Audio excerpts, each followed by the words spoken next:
Ladies and gentlemen, welcome to another fantastic episode of The Left Wing. I am TJ Whitehead, powers taken not given, joined as always by Gender Studies Professor Emeritus John Cooper of Counterpoint Politics, and tonight's special guest, the world's foremost expert on secular horticulture, the GodlessGardner. How are you doing today, my friend? I'm doing great. How are you? Oh, fantastic. Very happy to have you on the show. We were just talking backstage about our setups and how Chad's videos are always outside. And I thought that his background was him being outside. And I remembered a while ago, you commented something I meant to respond to about the poster I had back here, the Dragon Ball poster. You said you thought it was a Dragon Ball Diamond. It's actually the original Dragon Ball poster with Goku's little. But you said that, was it your wife who was a voice actor? Yeah, That's crazy. That is wild, man. That's my wife voices Hibis in Dragon Ball Daima. Wow, man. That's a pretty. I've never had a connection that close to Dragon Ball before. That's pretty cool. Yeah. That's pretty goddamn cool. Go ahead, John. What were you gonna say? I was gonna say, did she voice any other cool people we would know about? She was a backup voice for Bubbles on the Powerpuff Girls. Like whenever Tara Strong could not do certain things or she needed to fill in, she would back up because she could do the voice almost identically. Do you watch a lot of anime? Because she's done a lot of that. I watch more than the average person, but I'm far from a well-read anime connoisseur. Let's see. I'm trying to look at what she's got over here. She's put him on the spot. He's got like, what does my wife do? Hold on. Yeah. So I'm looking at. She's got Unbreakable Machine Dolls. Oh, she was also voicing one of the voices of Baby Bop on Barney and Friends. Okay. The big purple dinosaur. Yeah. She was in Unbreakable Machine Dolls, Baccano, Save Me Lollipop, A Centaur's Life, Castletown Dandelion. She's done One Piece, Fairy Tale. I'm forgetting a lot of them, but you have like the filmography like in front of you? Are you reading it? I'm looking at a bunch of CDs on the wall that she's got. All right, okay, gotcha. I was like, okay, all right, check in on that. That's kind of cool. That's good stuff. Yeah, I'm like with John with anime in that I would never call myself like an anime guy, but I've seen the anime everyone else has seen. That's kind of the same one. Like that, I'm kind of like that. And a few that other people have. Like I've never seen Cowboy Bebop. I know everybody's seen that. Whatever. Powerpuff Girls. That was a great show. I loved that one. So yeah, that was a good callback right there. That's from back in the day. But good to have you on the show, my friend. It's a very. I actually we haven't been faithful with this, so I don't feel too bad. But I try to pull a clip from a guest from time to time and have it go up and everything. But all of your clips that I would find, they were all really long. I didn't realize how long, like most of your videos, like a lot of you. I hardly ever do a video over 3 minutes though. So I guess like there weren't a lot of like 40-second videos or something. No, I don't do a lot of 40. You know, like to be in the creator program, you have to at least have it a minute long. And so I'm very ADHD, so I will be in the middle of saying something and it will remind me of something else mid-thought, and I'll be like, oh yeah, and then I'll go off on a totally different tangent. This is why I started scripting my videos a long time ago. Yeah, I do that sometimes, but then even those will sometimes get away from me because it'll remind me of something else then. I highly recommend just doing a podcast to get all of those long form thoughts out. Right. It's literally how I advertise this to my followers today, because spoiler alert, this has been a rough 24 hours in a sequence of a rough week, in the sequence of a rough year. So usually I always say like, this is like therapy to me. Like, you know, I being able to talk with TJ, being able to talk to our guests, being able to interact with the audience, it always brings me some comfort to just sit here and kind of scream into the void that is the YouTube algorithm. And kind of talk about the shit going on. And yesterday's news, I don't know. It was like I went to bed quite upset last night, and I woke up quite angry this morning. I think got all the Jimmy Kimmel. Yes, with Jimmy Kimmel. So I think we should just start with that. Do you agree, TJ? Well, with the Jimmy Kimmel thing, Folks, I think just one more protest will do it. I think that if we get one more, I think that if we all stand on the side of the road holding those signs, or if we march, or maybe another No Kings protest, I think one more will really do the trick. We're just one protest away from turning it all around. Absolutely. So don't lose heart yet, folks. Just keep protesting, keep doing it. Grab that sign, stand in the field. It will definitely make a difference. So yeah, that's all I can really think about, that it's going to be a rough 3 years and no one's going to do anything to stop it. And the worst thing I've seen, I keep seeing conservatives talk, well, not even conservatives, but like moderates, like your podcast bros, like the comedy bros. So I was like, well, look, now the Republicans are just acting like liberals now. They're all the same. It's like, wow, we are so dumb. We are so dumb, man. I don't even know what to say that. What do you think, Chad, when you saw this news? I can't stand it whenever they try and pull they're just as bad. And I'm like, in what way? You need to describe to me in the simplest of terms how you think that the Democrats are just as bad. They're like, show me the concentration camps. Show me the tariffs and tanking the economy and tanking the unemployment and all that sort of shit. Am I allowed to cuss on here? Oh yeah, absolutely. Sorry, yeah, you're allowed to fucking cuss. Okay, I was like, I'm just like totally messing everything up. Yeah, I was just like, show me a Democratic president who has ever acted like this. I've never even heard a Democratic president cuss.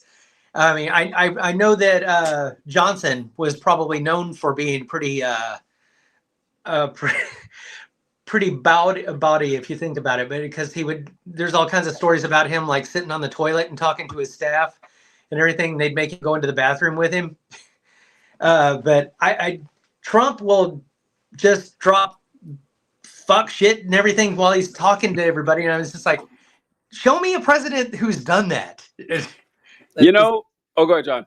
I was gonna say, it's not even that. It's because you're right. They say, oh well, the Democrat, they did the cancel culture shit. Roseanne Barr fucking posted. She was like, oh well, fancy a president pressuring a television network into firing comedian. I was like, Roseanne, Donald Trump was the president in 2018 when you got fired. That's not what happened. It's just like none of them. This is what's so frustrating to me about, like, this one hit me hard because there's no plausible deniability left. There's no piece of land that they can float over to and be like, well, no, this is actually, no, it's not. Like, they're not even looking for plausible deniability anymore. Exactly. Every single piece of this has never happened before. We've never seen the FCC pressure a network into firing a comedian, a late night comedian, for clearly political comments that he stated. And on top of that, even if we're just like, oh, this is unprecedented fucking government overreach, which you would think the conservatives would be worried about, it isn't even true. Like, what they are saying that he did, first of all, wouldn't be a fireable offense, but it isn't even what he did. He didn't say, like they're claiming, oh, he said that the shooter was a Republican. No, he didn't. No, he did fucking not. He said that MAGA is making it appear like he's anyone but MAGA. That's a true statement. He didn't say that he was MAGA. The thing that they're accusing him of and got him fired for isn't even real. It's not even something he said. And that should fucking terrify. It should terrify every single person in America that the federal government is getting someone fired for saying something they did not say. It's right. Beyond like 1984 shit. It's just insane. Well, did you see the interview? Oh, go ahead. No. Which interview? The interview on the plane where they were asking him about that, and he was just like, he goes, "I'm just tired of this. They always just hit Trump. They go out of their way to hit Trump, and I'm tired of it. They're not going to do it much anymore." And so that sounded like a direct threat. Like he was just saying, if anybody in any media criticizes him, he's going to go after them. What I'm kind of confused on this, because why does Donald Trump even care? I honestly don't know.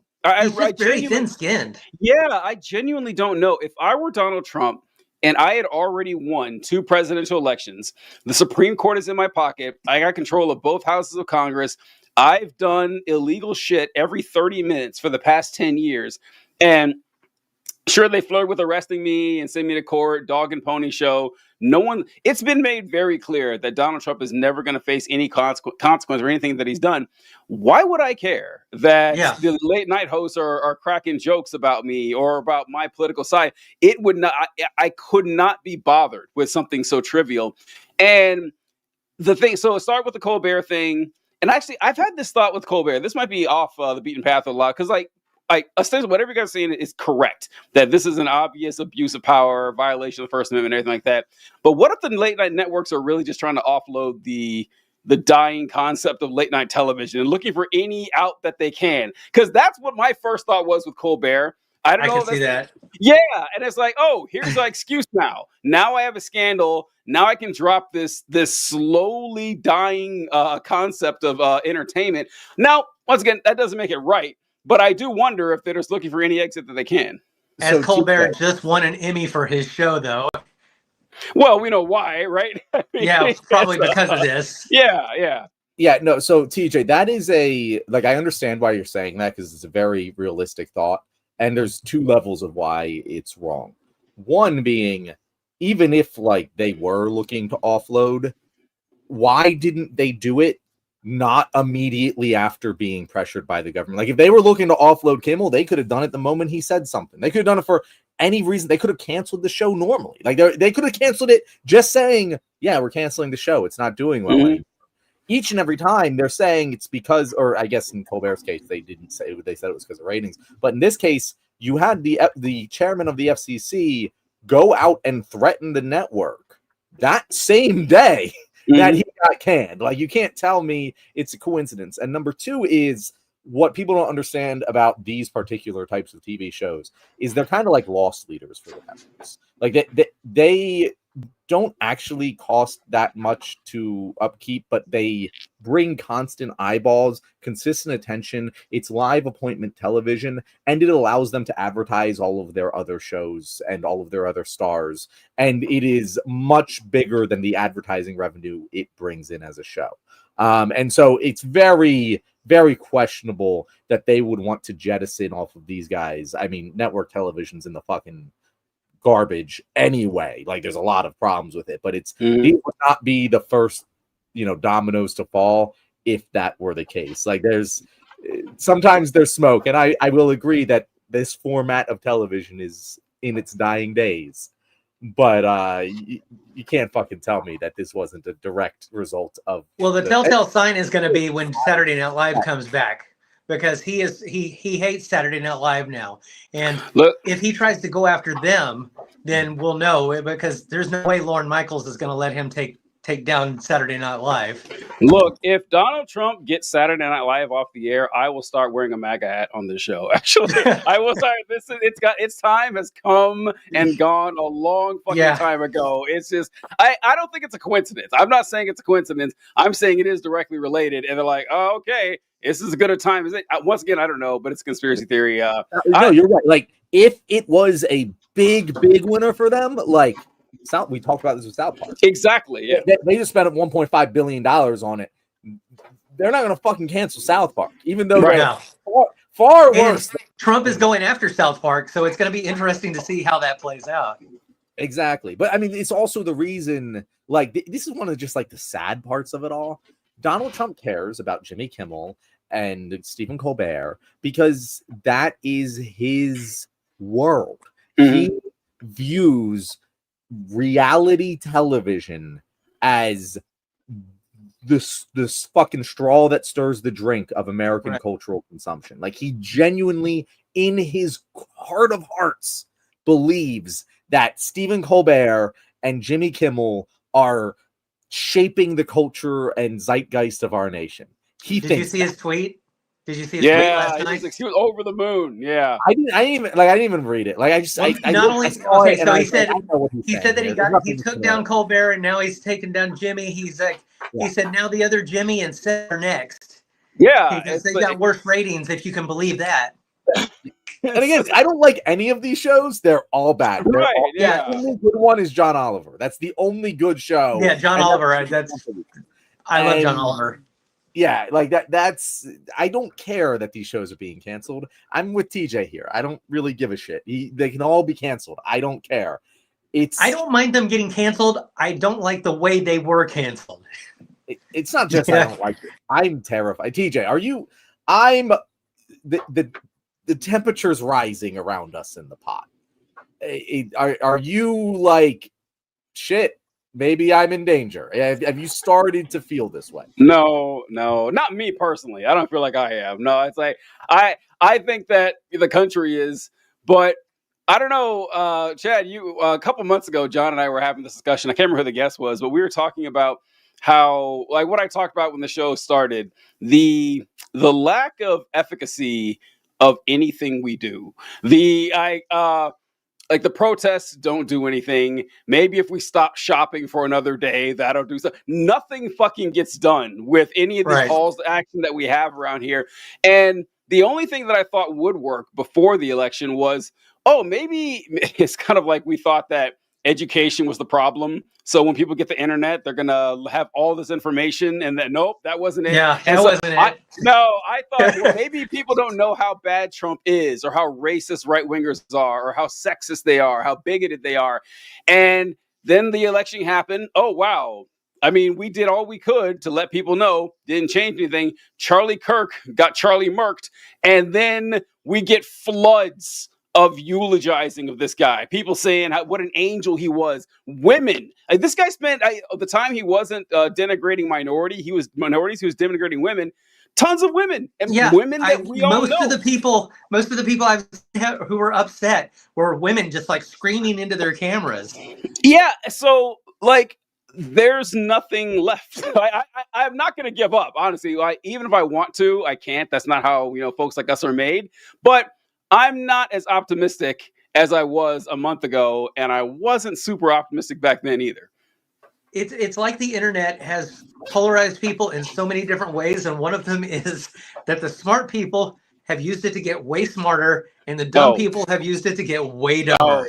That is a core theme of this show. Like there's actually, I don't know if you saw, Chad. There's a chart where it showed how not education, but literacy rates and arithmetic skill has dropped drastically since 2012. Basically, right around the time everybody had smartphones and everything. So, yep, the smart people keep. And then the study actually said that it's like the top 80% or whatever. They actually have improved their intelligence, and everybody else has dropped. So, we got nothing here. And with the people being like overtly bigoted and everything, I wanted to show this clip as quick as I could. Have you guys ever heard of a man named Forgiato Blow? You may have heard the name, but you might not know who he is. He is a MAGA rapper.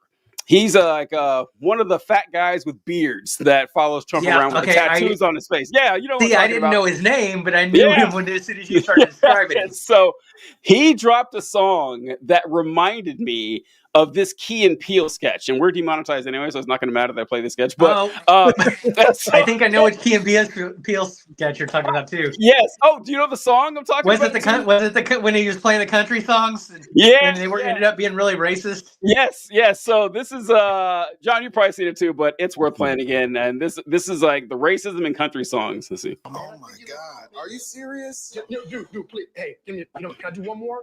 Let me just do one more, dog.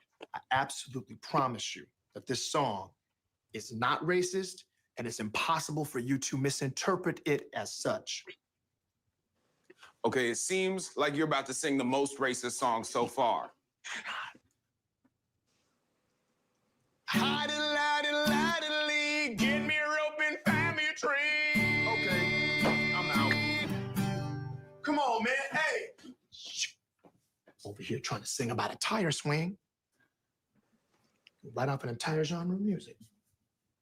The banjos are strumming and the drums are a-banging. Let's get the boys together and have ourselves a hanging. Oh, damn. Now I see it. Okay, hilarious bit, right? Like absolutely genius, absolute top tier comedy. We expect nothing less from Key and Peele.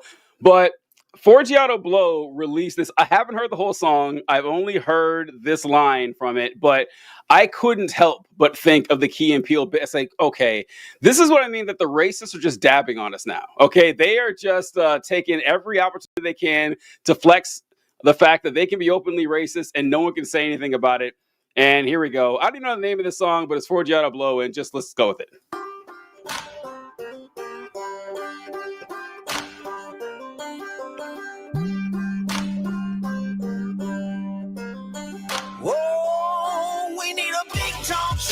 A short piece of rope, hang them up high at sundown, leave them swinging so the folks all know you don't mess around in our town. A big tall tree and a short piece of rope, hang them up high at sundown, leave them swinging so the folks all know you don't mess around in our town. Okay, now I'm sure they didn't mean that the way it sounded, right? I mean, there's. Go ahead, Chad. They basically plagiarized that spoof song on Key and Peele. Go ahead, John. Your eyes, I think, are telling the story here, but yeah. I had not seen this.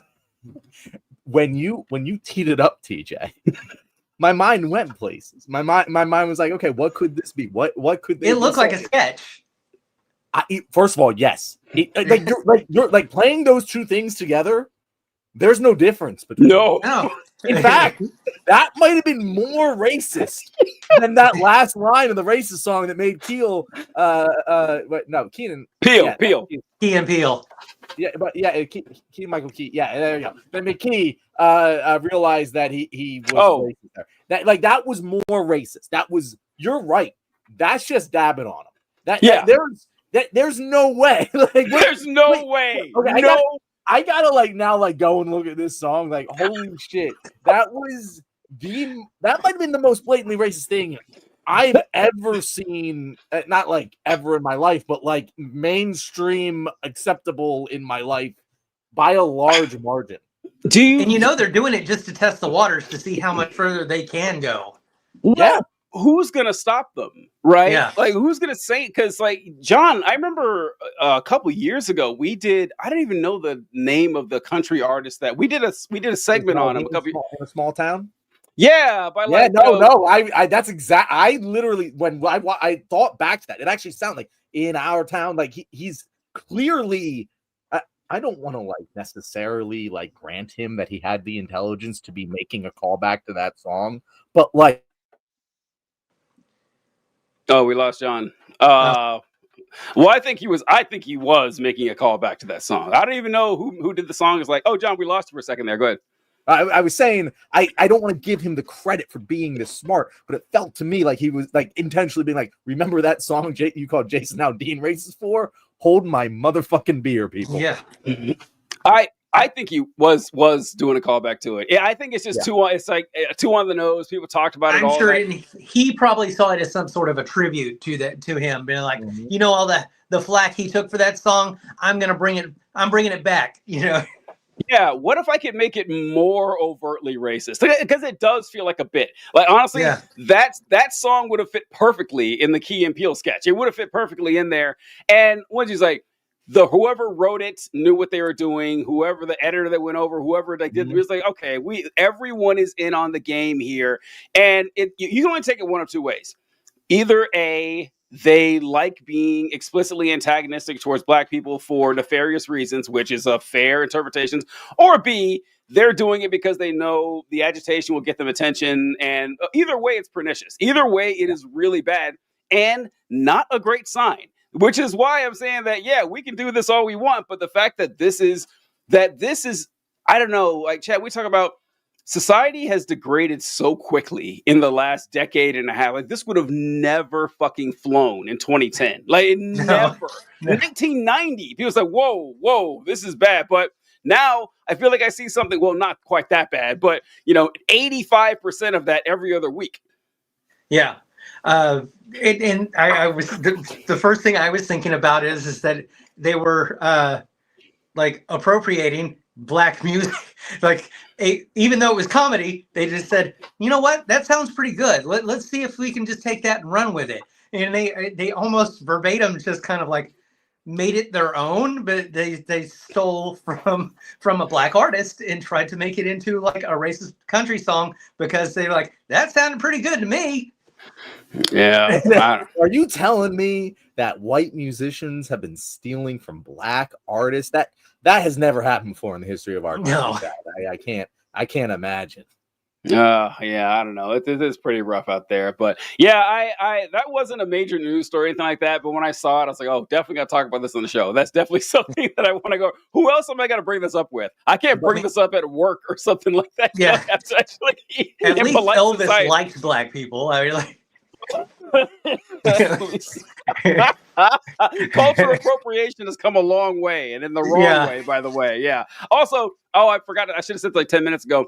Yeah, say what you want about Donald Trump, but to my knowledge, he's never pulled his pants down in front of political opponents like LBJ. So I guess I got to give Trump that the culture hasn't coursed into better than LBJ. That's a real high bar. There's a high bar. I'm surprised his pants haven't just fallen down on him with as much equipment as he's got down there, because it looks like he's wearing a catheter and maybe like a diaper and stuff. It seems like he'd have to wear his pants pretty baggy. I speaking of insulting people, there's one more banter thing, John, if you'll permit me. I have to do this because once again, this is something that it'll be worth it. So you guys know who Stephen Miller is, I'm sure. And I don't know if you've seen clips from his wife, Katie Miller. She's hosting a podcast now, and she's talking about how there's no space online for conservative women, and she wants to do what she can to bring conservative women together. I saw a post from her yesterday, or maybe the day before, but the Miller household was vandalized, and people wrote on their sidewalk. And this is the first image that she shared. It says, I can't see, it's too small. So it says, DEI enriches us all. That's what it says written there on the sidewalk. And then, even better, she posted, to put up here, a video clip. And, well, actually, let me read what the caption says. The caption says, to the tolerant left, to the tolerant left who spent their day trying to intimidate us in the house where we have 3 young children. We will not back down. We will not cower in fear. We will double down always for Charlie. And this is a video of her. Am I sharing this? I can't see on the screen. Yeah, a video what is of that, her chalk? spraying the chalk off of the sidewalk. They vandalized their house with chalk.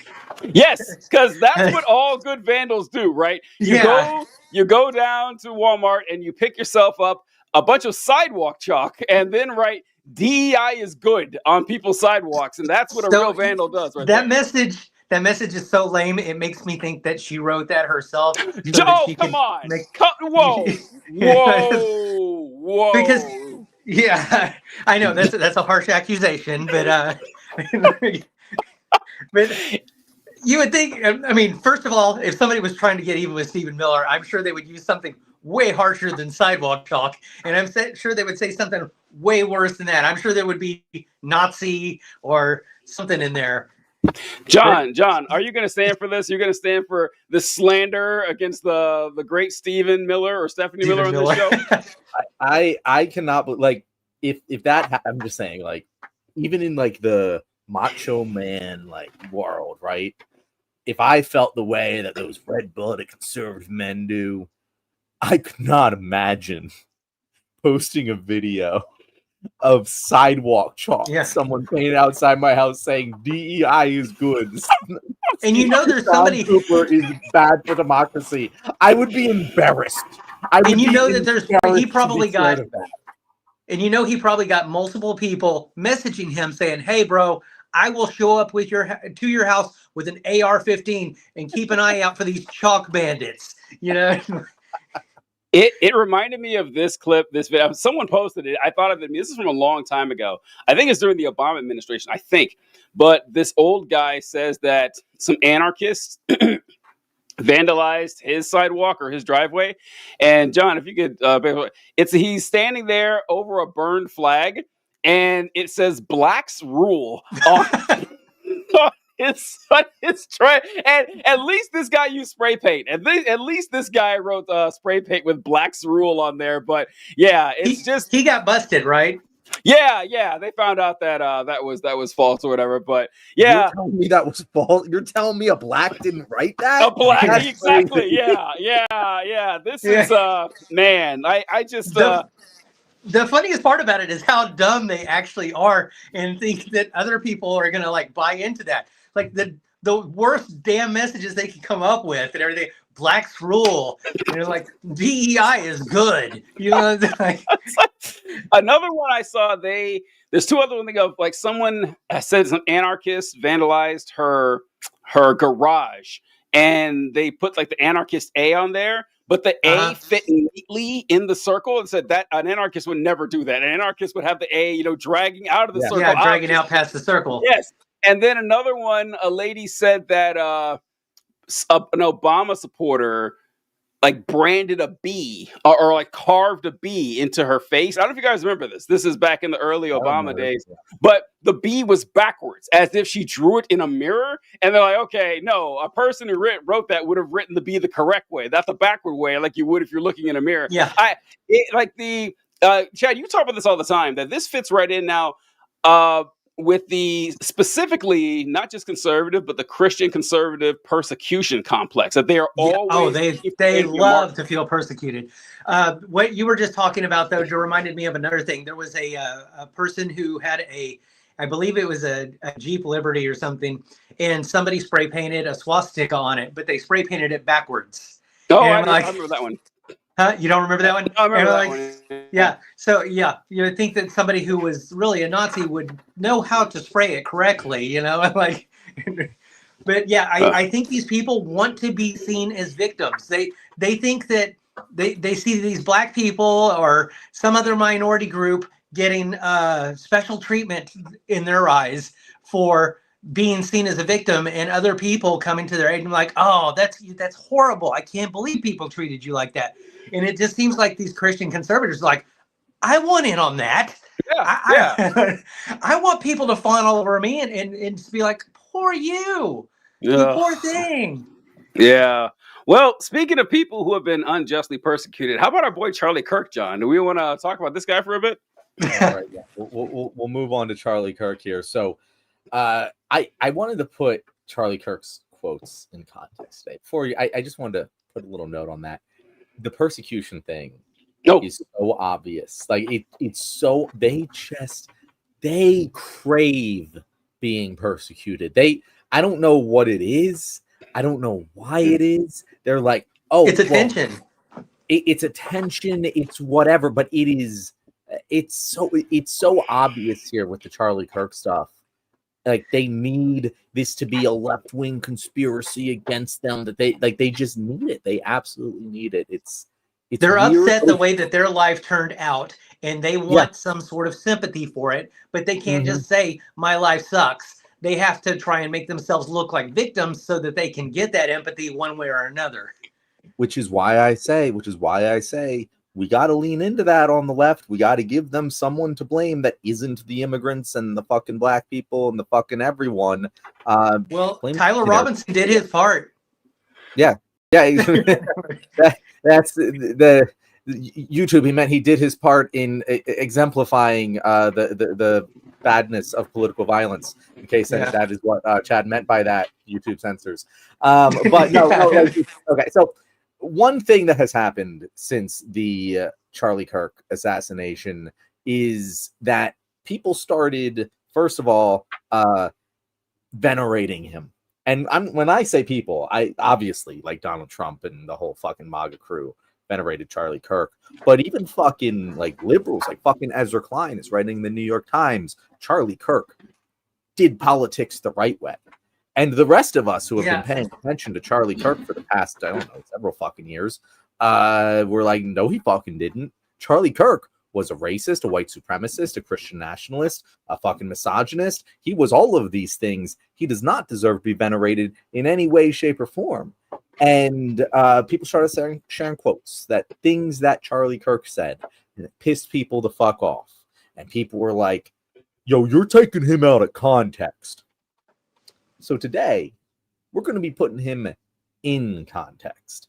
I want to go over some of Charlie's quotes here and talk I about made a video on this topic earlier. talk about the ones that he clearly and obviously was just as bad, because so many times there wasn't really many times where I looked at the quotes and I was like, oh yeah, no, actually this is taking him out of context. No, most of the time, if you put him in context, he just explains why he thought that the shitty thing he said was good. Like we're gonna hit that theme over and over and over again here. Yeah. And it's like, oh well, he has an explanation for it, so it can't be racist. And it's like fucking arguing with a brick wall. But we're gonna do that anyway here today.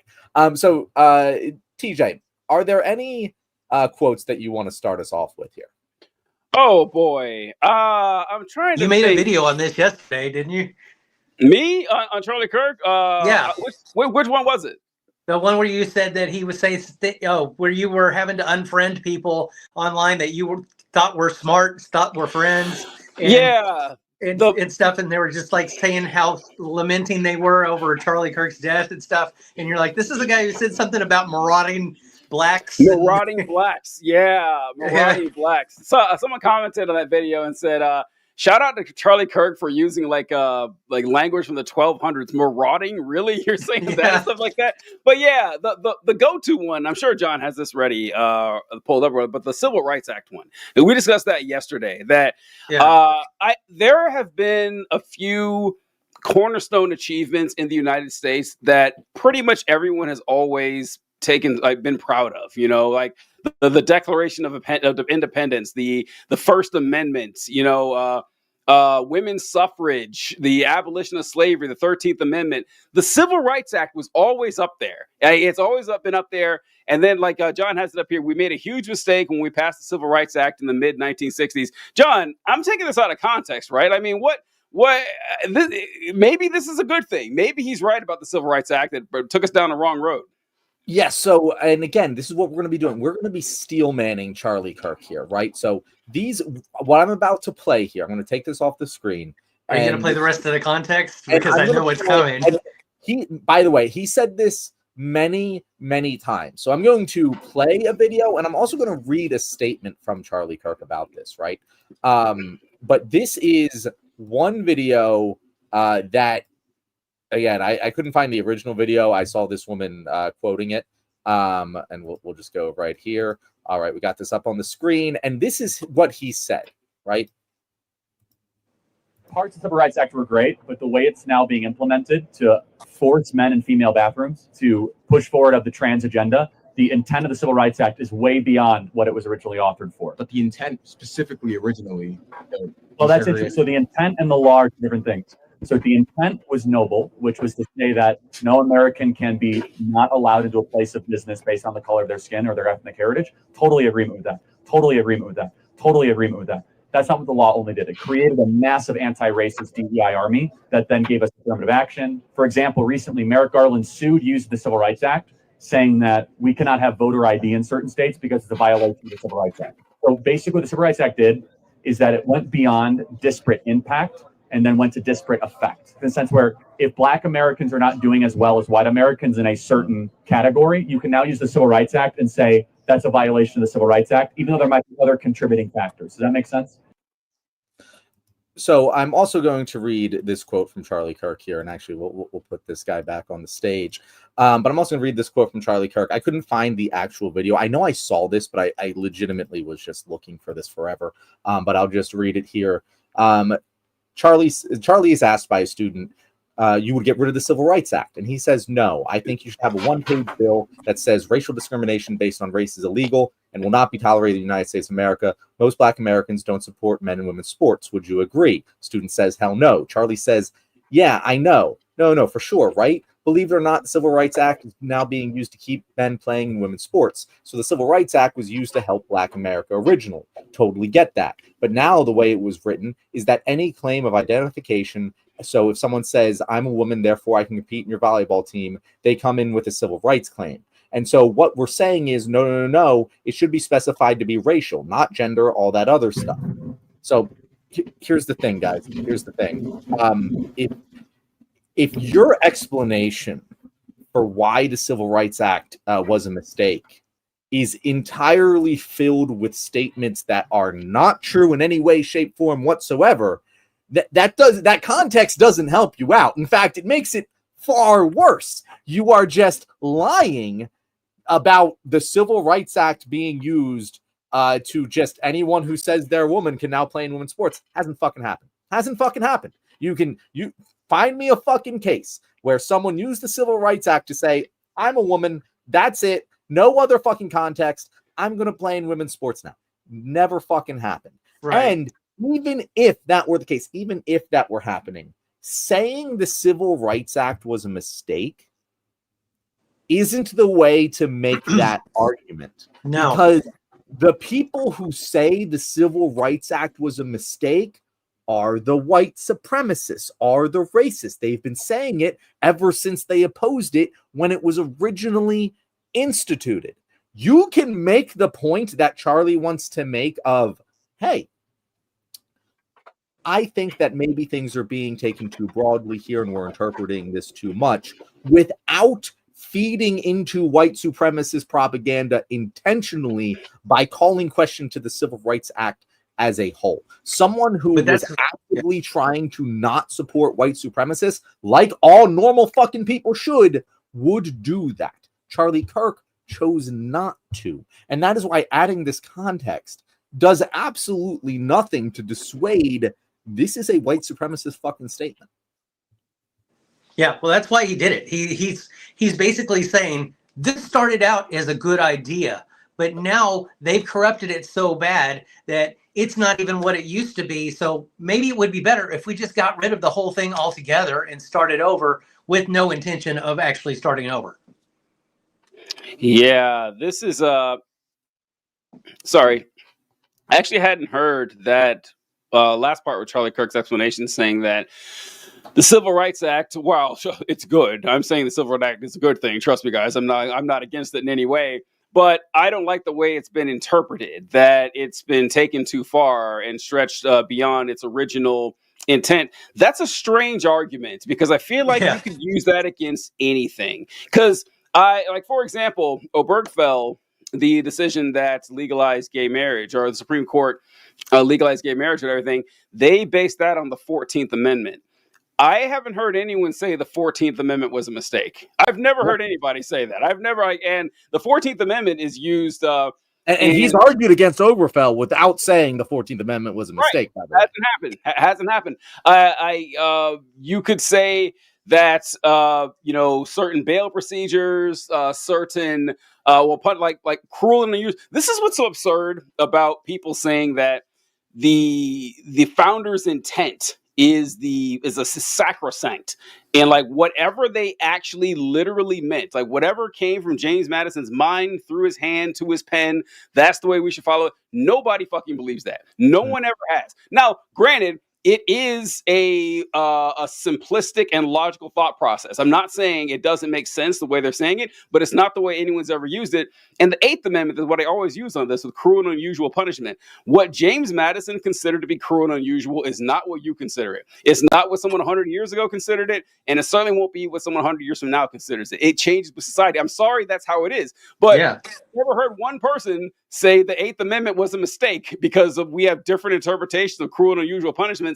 You could say the same thing. Well, women's suffrage was a mistake. Look at the women running wild now. Actually, they do say that. Actually, now that I think about it a second, a lot of concerns. There was a whole series on girls going wild.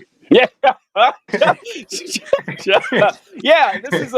This is apparently something that Charlie Kirk, one of his go-to moves, because the same argument that he made for civil rights, he used the same one for DEI. We talked about it on Tuesday, on the Tuesday show with me and John, in that he's his statement, another one that I'm sure John has, where he says that black pilots, I don't know if they're qualified. When I see a black pilot, I'm going to wonder if this person's qualified. I hope he's qualified. Yeah. Do we have it, John? We do. So I'm just going to put up the actual thing that he said. Again, we are putting his quote in context. You cannot accuse us of taking it out of context because I'm showing you straight up what he. Oh, that's a good one. What he says is the context. But yeah, I'm going to share this here. This is what he said about black pilots. And that's why I think this United story and the DEI story hits so hard, because we've all been in the back of a plane when the turbulence hits, or when you're flying through a storm and you're like, I'm so glad I saw the guy with the right stuff and the square jaw get into the cockpit before we took off. And I feel better now. No, I mean, about like, that. you want to go thought crime? Like, I'm sorry. If I see a black pilot, I'm going to be like, boy, I hope he's qualified.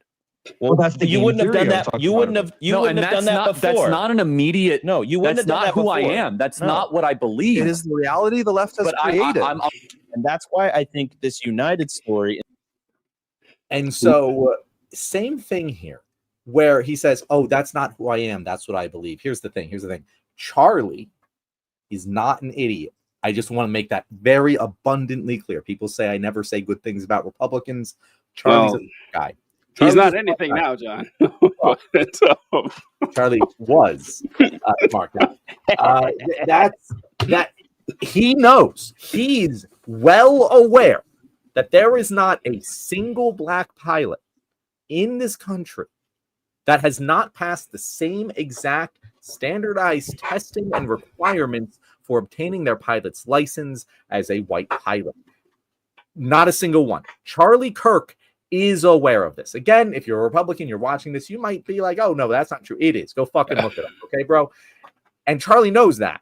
And so when he says, oh, that's not who I am, that's not real. He knows that there's why make the first statement if you're going to make the second statement? You know? Exactly. He knows that there's no evidence-based reason for him to be scared of a black pilot flying a plane. None whatsoever. He knows that there's not a single unqualified black pilot flying in American skies right now. Just doesn't fucking happen. He knows that. And yet he's scared of it anyway. He's saying he's scared of it. So I can interpret that one of two ways. Either A, one, he genuinely is scared when he sees a black pilot. Did we lose him again? Oh, no. John? Yeah, it looks like he looked up. John was ready. He was ready to go. Yeah. So what I would say with you are Chad. You're talking too about this. Your thoughts on that? Oh well, I was going to say he throws the hard ball and then tries to soften it right behind it to try and make it seem like he's okay. You know, it's kind of like saying, I think a guy should be able to beat his wife sometimes, but I mean, I would never personally do that. I don't think it should be done. But I mean, I understand why it's sometimes done. It was like you're not making your story any better by trying to put the softball behind it. I wouldn't do that, or that's not who I am. It was like it obviously is, or it wouldn't have come out of your mouth to begin with.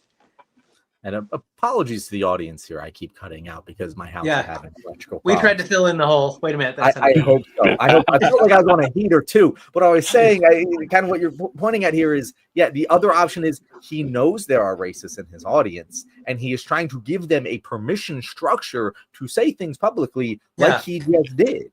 And it's not true. It's based on complete fugazi. It doesn't exist. Adding context that is just... Damn. Oh, damn. We got it.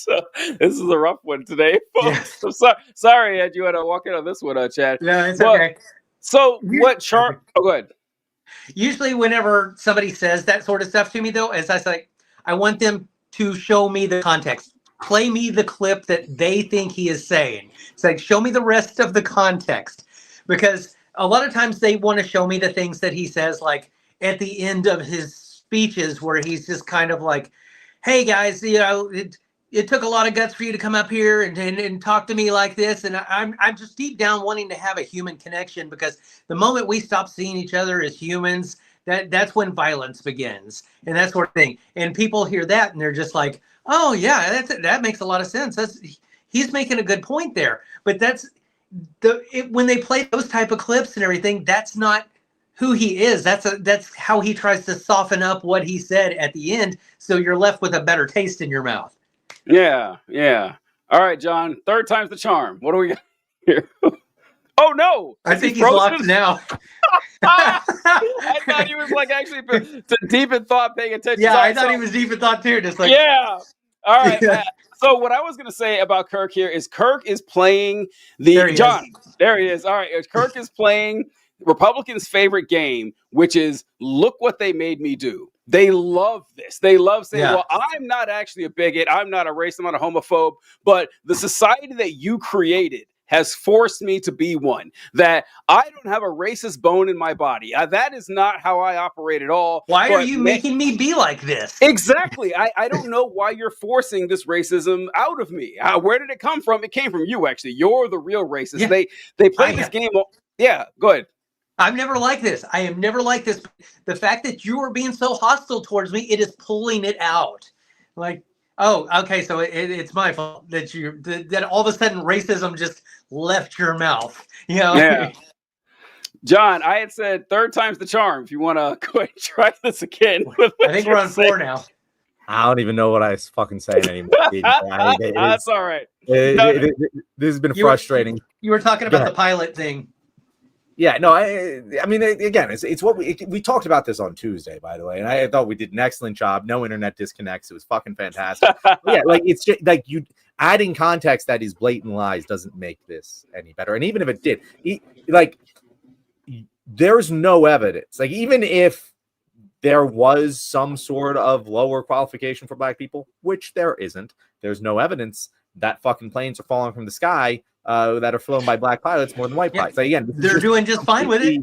It's completely fucking speculation to confirm their prior belief that fucking black people are just inferior. Like that's the only way to interpret this statement.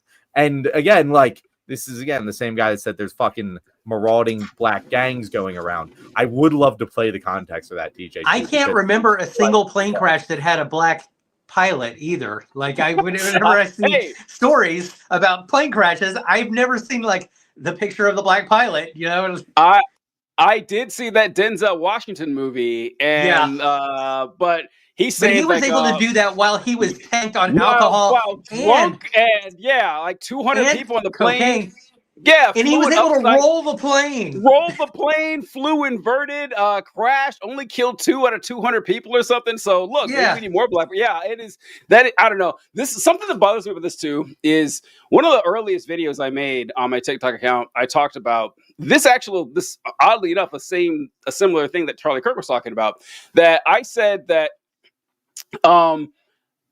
if I'm riding on a plane and I hear the captain's voice and it's a woman's voice, it kind of shocks me. Like, whoa, okay, all right, I didn't expect that. And so I might have been thoughts like, oh wow, man, the pilot sounds like a 28-year-old woman. Like I was expecting like a 60-year-old dude, and then it's like, yeah, well, why are you thinking like that? And there's 2 ways you can go on this. You can go in your first thought of like, okay, that's just some internalized, bigotry or misogyny or sexism that I have to deal with. Or I can say, and I'm justified in thinking this. It's actually okay that I think this. You're the problem for saying that I'm wrong for thinking this. And like Charlie Kirk, another thing that really bothers me about Kirk is that, we're doing this and we're having these talks and everything, is that Charlie Kirk is playing a different game than even what we're playing. Like we're saying we're doing the same thing, we're not, right? Charlie Kirk is being purposefully incendiary, which is something that I'm sure we've all done. But Charlie Kirk made a living off of this, and he was his bread and butter. He knew exactly what he was doing, which makes it so like insulting that you have people saying, "Oh no, that actually wasn't rude. That wasn't bigoted. It wasn't racist."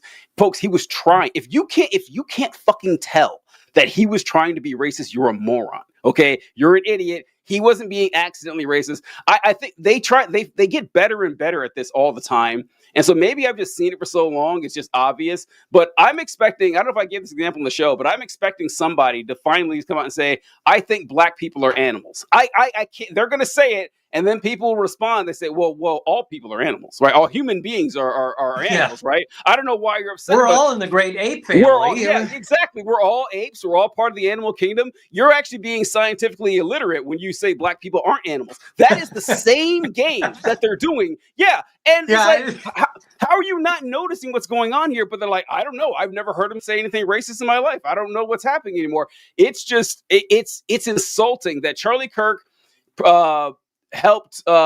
he perfected his game in the professional wrestling arena that is political discourse and maximized on it, but his fans can't tell it's fake, which says a lot more about them than it does about Kirk, I gotta say. Well, I mean, the wrestling fans can't tell that shit's fake either. I mean, they get so into it and get so hyped up and everything, and they're just like, "Oh yeah, look! Can you believe what he did on this one?" You know, like it's like, dude, come on. Are there people around who still think wrestling's real? I didn't know there were any of those folks left. I thought, no, there's real human beings that still. Oh, come on! Yeah, well, it's always blown my mind. I wanted to jump up because we mentioned this a couple times, and when putting together, like when looking through the quotes and getting the context for this show, I had forgotten what the context of the Marauding Blacks quote was. This one, we have discussed a couple quotes on this show. We're like, okay, he provided an explanation. This explanation bullshit. That's why the context doesn't matter. The Marauding Blacks one is maybe the most obviously racist thing that he has said, and also the one that has no context. He just threw that in there. Do either of you remember what he was talking about when he made that quote? No. All right, so I'm gonna something about crime stats or something. I thought. Oh no! He was wasn't even about remember that he was actually generally right about the subject he was talking about, because it was about, remember that woman in New York? It was like during COVID with the fucking city bike thing where like people tried to take the bike from her, and like it was that she was being some Karen, but like when more evidence came out, no, like she was in the right. She said some black guy stole her bike. Yeah, exactly. Well, like that's what it was framed as, but I think I remember like she was in the right there. Like it was her bike. Anyway, this is Charlie talking about it. Of Nicholas Sandman. She got suspended from her job because of this. This is Nicholas Sandman 2.0. Now, were they trying to hijack her? Were these blacks trying to go rob her? Happening all the time in urban America. Prowling blacks go around for fun to go target white people. That's a fact. It's happening more and more. So,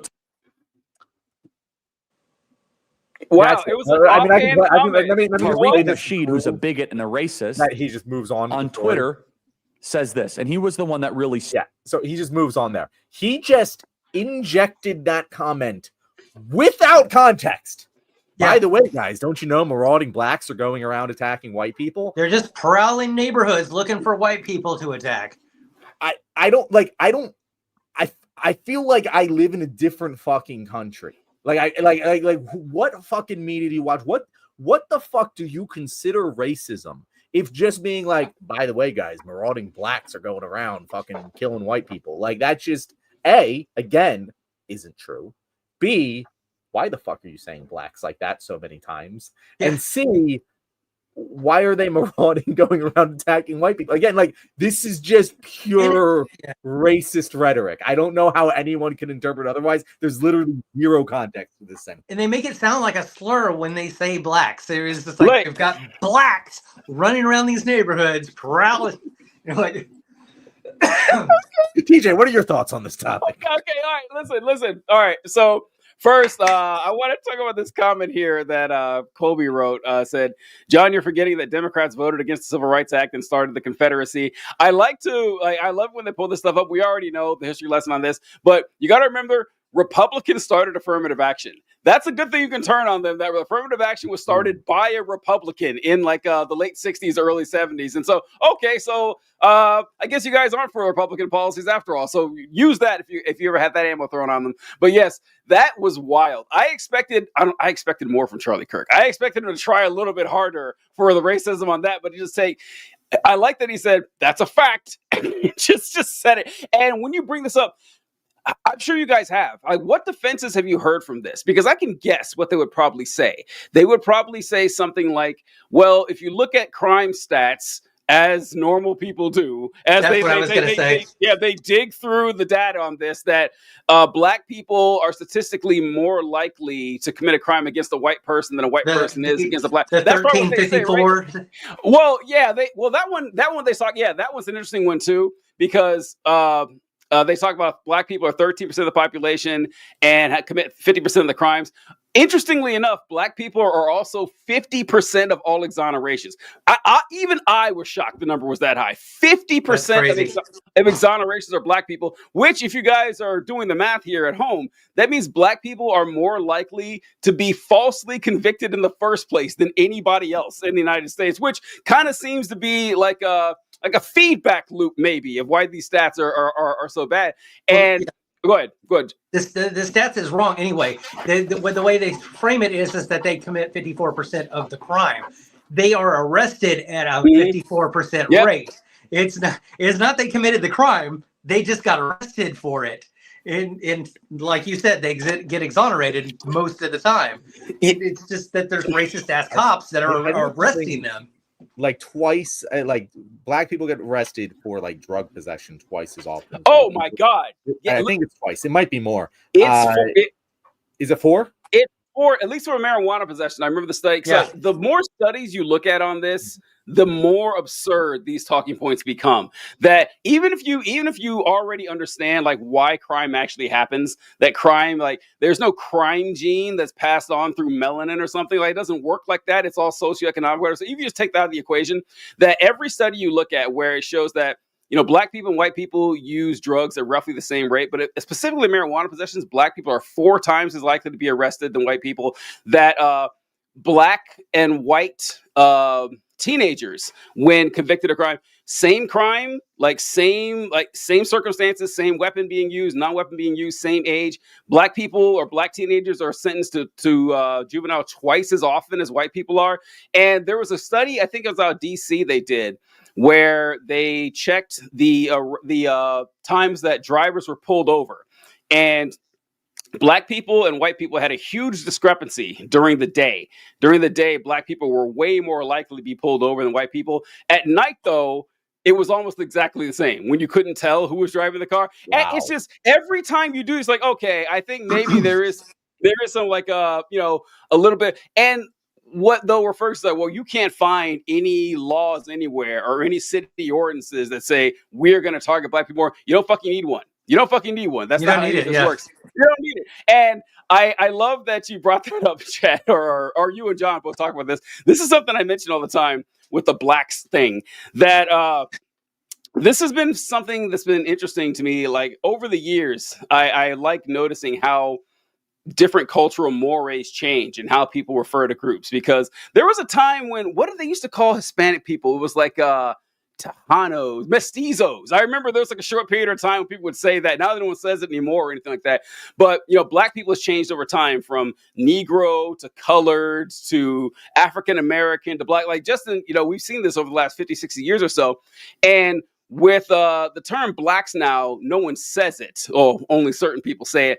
And a lot of times you'll hear folks say that, these white supremacists like Charlie Kirk, they'll refer to black people as blacks and white people as white people. Not true. Not true at all. And like the Charlie Kirk quotes, he says whites all the time. Yeah. And like it's the same. I say the reason that blacks has fallen out of favor, people say it's because the term blacks is dehumanizing because it drops people. It's not fucking true. That's not why. That's a rationalization for it. No one says that for Latinos. Like Latinos does not have the sting that blacks does. But you're saying Latinos aren't people? No, that's not. That's just there's acceptable terms. There's not. But the reason that people stop using blacks, because you'll still see this in like news reports, like some older people will still say it, it's because racists use it that way. And just like Chad pointed out, they put so much emphasis on it that it became their word. It's kind of like, I never refer to Jewish people as Jews. That doesn't happen, because the people who say that, like, okay, all right, I don't want to be associated with those folks, and kind of back away from I know Jewish people who call themselves Jews. Yeah. I wouldn't do it though. Like, I would never do it. I would never say, well, the Jews are saying this. No, that would never happen, right? That would never happen. Yeah, it doesn't sound right, does it? So right. So it's okay, John. All of these like racial quotes from Charlie Kirk, the defense of them is based on the presupposition that it's okay to not try to not be racist. Like that's the assumed baseline that all of the defense arguments start from. Because, yeah, you're right. You could make some sort of statistical reason why you might be saying black people are committing crimes against white people at higher rates. You want to make that, you want to talk to me about that? I would have no problem if that's what Charlie Kirk said. If Charlie Kirk said the statement, hey, black people commit more violent crime against white people than white people do against black people, I'll have that conversation. I'm going to call you racist for saying that. That's a perfectly reasonable thing to talk about. If you choose to phrase it as marauding gangs of blacks are attacking white people, that's awful. Like, you should want to not appear racist to a far greater degree than ever letting those words in that sequence come out of your mouth. That should be the baseline. And the fact that you are defending this just says, yeah, you don't seem to care about not sounding racist. It doesn't seem to me that it's important to you to not give cover to actual white supremacists. That doesn't seem to be an important thing to you.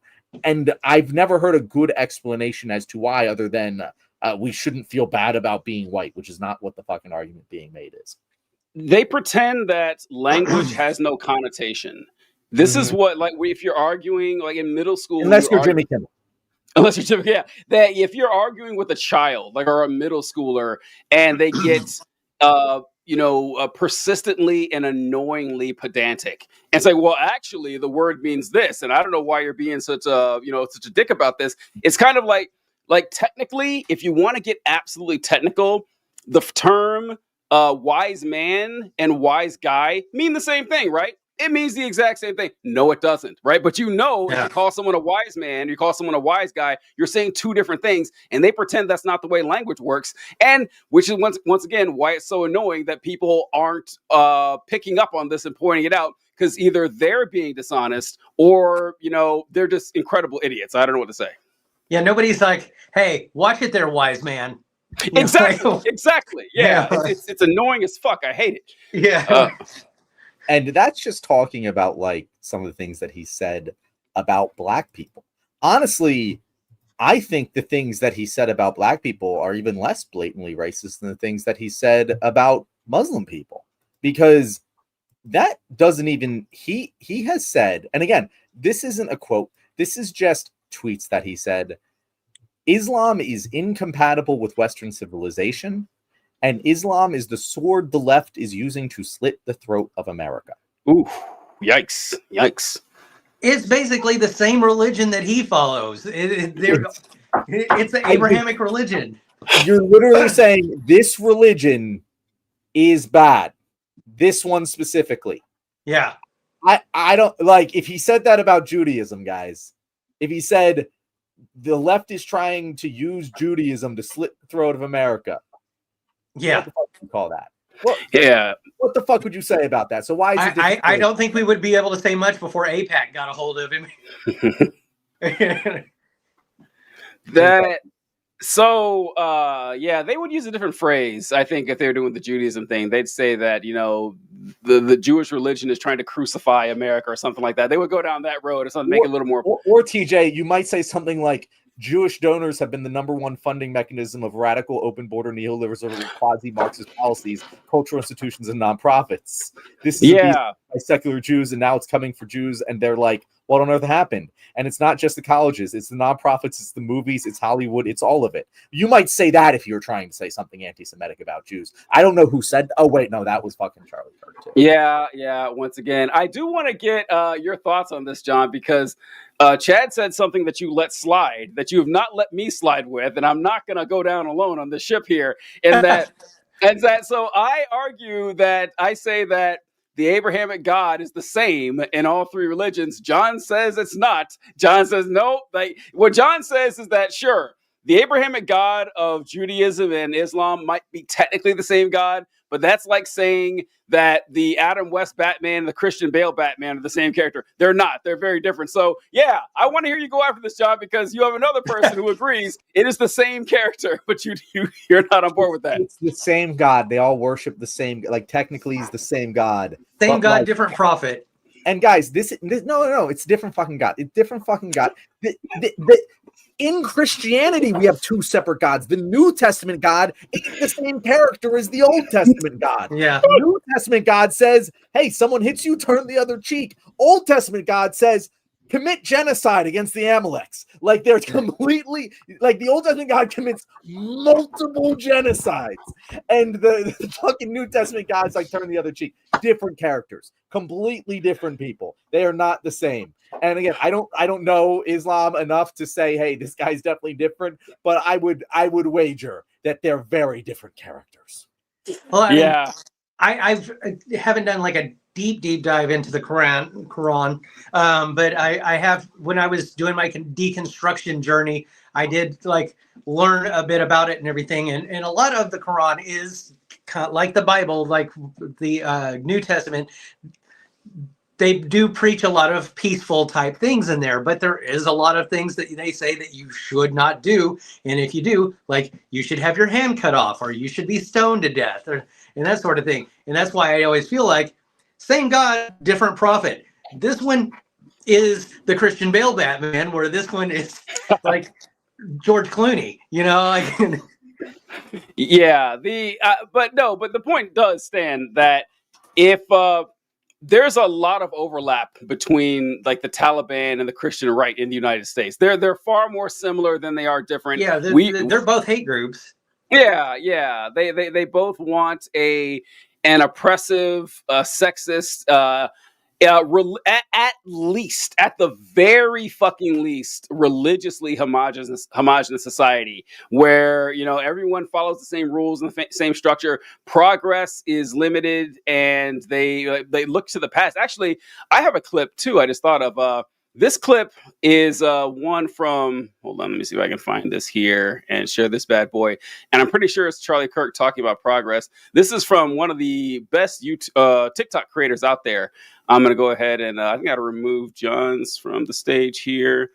And this guy's spitting hot fire. I'm telling you. Let's see what he's got to say here about Charlie Kirk. Hey, folks, apologies in advance, but I'm about to show you a Charlie Kirk video. My advice to the next generation is, you know, embrace tradition, wind back the clock, go back to how actually people talked in the 1950s and 60s. You're not allowed to say that. Oh, you're a racist. Okay, there were actually some good things in the 50s and 60s. Like people were way more polite, and less people had autism. And you know, I am not hearing it, TJ. Chad, oh no, can you hear it, Chad? I barely. All right, let me back here. Sorry. Let me know if you can hear this. Hey, folks, apologies in advance, but I'm about to show you a Charlie Kirk video. My advice to the next generation is, you know, embrace tradition, wind back the clock, go back to how actually people talked in the 1950s and 60s. You're not allowed to say that. Oh, you're a racist. Okay, there were actually some good things in the 50s and 60s. Like people were way more polite, and less people had autism. And, you know, I don't know. It was like a more decent country. I love that Charlie Kirk makes the task. All right, so I couldn't find that quote anywhere else. I didn't want to use my own video there, but I remember posting that, whatever. But Charlie Kirk going down and says, we need to return to the country the way it was back in the 50s. Like one of the conservatives' favorite things, talk about how life was better, 70 years ago. And of course, if you say that, the reaction a normal person is going to say is, well, what about all the racism back then? Charlie's like, okay, fine, it was racist. But people were a lot nicer, weren't they? Look how polite everyone was. And it's kind of hard for me to imagine. They weren't really polite to the black people. No, yeah. It's kind of hard for me to imagine the fact that society was nicer and more racist. I don't think those two thoughts can coincide. But, for someone like Charlie Kirk, it didn't matter, right? Like he didn't care that it was more racist. He kind of liked it that way. Had you seen that one before, John? Yeah, so I hadn't actually seen that specific one, but kind of again of just like adding the context doesn't change the statement. Just because he said, "Oh yeah, we should return to how things were back in the 50s and 60s because we had less autism." No, we fucking didn't. That's just a lie. We had people were nicer and more polite. That's not true. It's not like again, people were hanging black people from trees for being black. What the fuck do you mean? They were violent crime rates were higher. Like everything was worse. Like again, everything in the past was worse. Every single fucking time it was worse. There might be some like small things that you're nostalgic for and that are good, but if you look at overall, it's fucking bad. And if what you got from me is people were nicer, no, they weren't. That just isn't true. People were not nicer. What they mean is they were nicer to other white people. White people were nicer to each other, and that's what I always hear this when they say we've never been more divided as a country. The key word in that whole statement is the word we. Who do you mean by we? Like, because yeah, we haven't been more divided as a country. Basically, what they're saying there is we white people have never been more divided as a country, because there are people who are solidly on the left that are not just like, okay, well, we're just going to go with the flow here because black people are, you know, they need to live on their side of the town, and as long as they keep to their own, then they're fine, you know. Yeah, and also, I know I've said this for a long time, but people saying we haven't been more divided as a country is a wild thing to say for a country that's had a literal civil war. It's kind of an insane statement to ever say that. It's a stupid statement. Yeah, and also, even if you exclude the Civil War, the 1960s far more divisive than anything right now, right? I mean, the whole civil rights movement and everything like that. And in that video later, I mentioned that, you know, my parents were alive in the 50s and 60s. They tell a different story than Charlie Kirk, who wasn't alive back then and not alive right now. Yeah, not alive right now either. So, but like, they tell me a very different story, that things weren't nicer back then. So I'm going to take their word for it and not the late Mr. Kirk's. And so this also, like, this ties into another famous quote of Charlie Kirk's when he says black people were better off during segregation, right? Mm-hmm. And he said that during one of the Jubilee debates. And of course I didn't fucking clip that one. But people will often bring up, oh, he wasn't talking about, like, you know, social, obviously segregation was bad for them. But if you look at he said that they were wealthier on average, that their average family income was higher, and that's why they were better off. And here's the thing about that. It's not fucking true. It's not even fucking close to being true. I'm trying to find the statistics that I found for this, but oh yeah, okay, here it is. So if you look at the 1950s, the average black family had a $30,000 median income. I'm sorry, the median black family had a $30,000 income in today's dollars, and it is $50,000 now, almost $60,000. That just wasn't true. Like, the facts he's basing his statement on weren't fucking true. So he did, again, one of two things. Either he didn't bother to actually check his facts when making such an inflammatory fucking statement as black people were better during segregation, or he knows it isn't true and doesn't give a shit, because the point is to say that black people were better off under segregation. And again, even if we're going to say the statistics are wrong, whatever the fuck, no, they fucking weren't. They just weren't. Even if they made the same amount of money, they couldn't fucking use it in all of their money wasn't the same as our money. Like, it's not the same thing. Like, even if that's true, it's not true. Divorce rates were lower. Well, you couldn't fucking marry anyone besides other black people. So I feel like, again, well, everyone's divorce rate was lower too. Everyone's women were divorce basically slaves, and women were essentially property. So yeah, of course, the property. And the reason divorce rates are lower is because women weren't legally allowed to divorce their husbands, and they got beaten all the fucking time. That doesn't mean it was better. Just because they didn't get divorced doesn't mean it was fucking better. Are you gonna sit here and tell me it's better to stay in a relationship where you get abused instead of getting divorced? Charlie Kirk probably fucking would, because he said, reject feminism, submit to your husband. He fucking said that. Yeah, like, it's just, these are the things he believes. And said that to Taylor Swift. People are like, you need to take your husband's name, Taylor. Exactly. And then people are like, oh, well, that's you're taking him out of context. He's quoting his religion, like that's just his religion. It's like, I don't give a shit. I don't give a fuck, right? He doesn't have to believe that. I don't owe him respect for his religion. Exactly. Like, he chooses to believe that. He doesn't believe everything in the fucking Bible. He doesn't believe you should wear the same fucking fabric on you all the fucking time. Right. He's picking and choosing what he wants to believe. And he's looking at all the fucking religions and all the ideologies he could possibly follow. And he's like, the one that says women should submit to their husbands, that's what I want. Give me that one. He doesn't have to fucking do that. That's his fucking choice. But getting back to your earlier point, Charlie was notorious for saying things and moving on, even though he would throw out a point that was completely false. He'd be like, black people are inherently more violent. That's a fact. Moving on to blah, blah, blah, blah, blah. And before anybody can call him on it, he's already going on to the next thing. And people are just like, oh, well, okay, I guess we're not arguing about this. We're just going to roll with that like that's a true statement. But he was notorious for throwing out these things and say, and that's a fact. No, it isn't. Just because you said it confidently does not make it more true.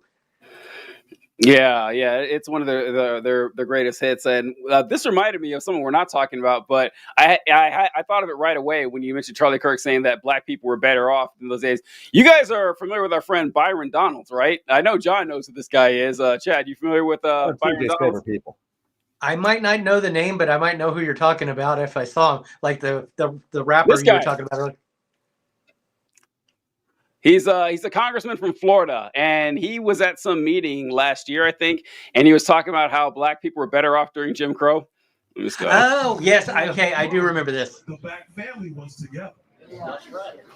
During Jim Crow, more black people were not just conservative, because black people always have been conservative-minded, but more black people voted conservatively. This is like he got rolled for that too, didn't he? I mean, yeah, but he's still going to get reelected. He lives in like a 90% white district. It doesn't fucking matter. So, you know, it's like but this is like, he says this, whether he believes it or not, I don't know. But this is something that conservatives do say that, well, actually, you know, if you look, they like to point at the family thing, like just like John was talking about, that divorce rates have gone higher. And one of their favorite things is to go to the fact that I think 70% of black children grow up in a fatherless household. They talk about something like that, and how families or kids that are raised without a dad tend to have higher rates of everything, you know, being worse. So that's just true and all that. But here's what they don't talk about. That if you look back in the good old days, they talk about during the Jim Crow era, yeah, you can see that the black single like mother numbers are at like about 25% of black families had single moms. And the white population had around 8%. These days, the white population has about 24, 25%, and the black population has around 60 to 7%. Everyone increased, like tripled. It is tripled for everybody, right? But specifically black people. Okay, something went wrong after the civil rights movement and, you know, ending Jim Crow and government assistance. So, like, black people there's something wrong with them that they had an increase in this after that. Well, it happened to everybody. It happened to everybody. So, like, why are they targeting black people like that? It's obnoxious, annoying, and most importantly, like John says, nothing they say has any bearing at all.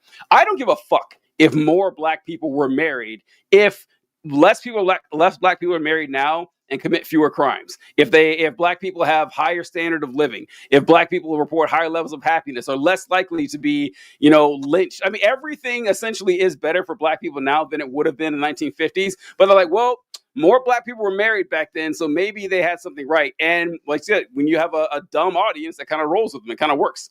The other thing, TJ, that I feel like people don't say enough as a retort to this argument. I feel like I'm the only one who ever makes it, and I'm sure that's not true, but like I haven't really heard anyone else say this. Is like they always go like, oh yeah, it's the single moms, it's the black culture, that's the problem. And I'm always like, motherfucker, why is that just a black people problem? Why is there a black culture? Why are you not responsible for fixing that equally to TJ? Why is TJ more responsible for that than I am? I don't understand. Are we not all equal members of this American society? Why the fuck do we just assume if it's a black culture problem that like, yeah, well, black people got to fix it. There's nothing I can do about it. No, bitch, that's not how it fucking works. The only reason that there is a black culture in the fucking first place is because of what white people did to separate them from the rest of fucking society. If we had started in the fucking 1776 as an equal society, there would not be a separate black fucking culture, bro. It would all be the same. We'd all be a little bit more tan and a little bit more mixed. And an American culture. The only, like, if you're blaming it on black culture, bro, that's our fucking fault. That's also I don't even understand. And like John, go ahead, John. I was gonna say I just want to tack on to the whole thing. The reason why that the black families are broken up or not together as much too is because black men are disproportionately thrown into prisons than just about any other demographic. So yeah, their kids aren't going to grow up with a father if they're being thrown into prison because they got busted with like a nick dime bag on them or something like that. And now they're having to serve a sentence 3 times longer than any white person. Yeah, there's a suspicious lack of acknowledgement of the war on drugs and how it specifically targeted black people for 30 years afterward. And maybe that's why A lot of young black men were taken out of the families. But, a lot of folks these days will acknowledge that the war on drugs was a mistake, but they won't connect the dots and say, well, maybe this is an after effect on it. They refuse to do it.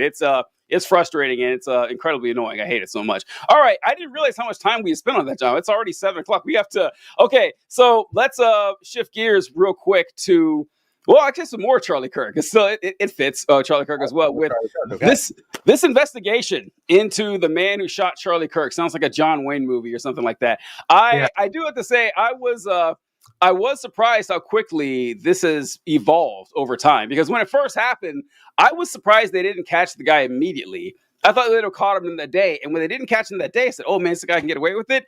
And they caught him the next day, but not due to the excellent work by the FBI. But the guy fucking turned himself in. Did you see that, Chad? Yeah. But Kash Patel said, thanks to the good work of the police officers. And he tried to credit them with it, even though they had nothing to do with it other than, oh, this is the guy. Sure, let's usher him in and put him in a cell. Uh-oh. We lost John again. Oh, no. All right. Well, okay. So since John's not here, all right. I wanted to talk about Kash Patel specifically and how bad that they have been bungling this. And this is a clip of Kash Patel on Fox News. So let's see the Fox News. By the way, this is as easy of an interview as Kash Patel is going to get, right? Like the Fox News guys are going to be all in his. Yeah. And even they are like, buddy, what are you doing here? All right, here we go. I came in and I accelerated that process. So in the 24 hours after, when we were still looking for the guy, I know you posted that we got him.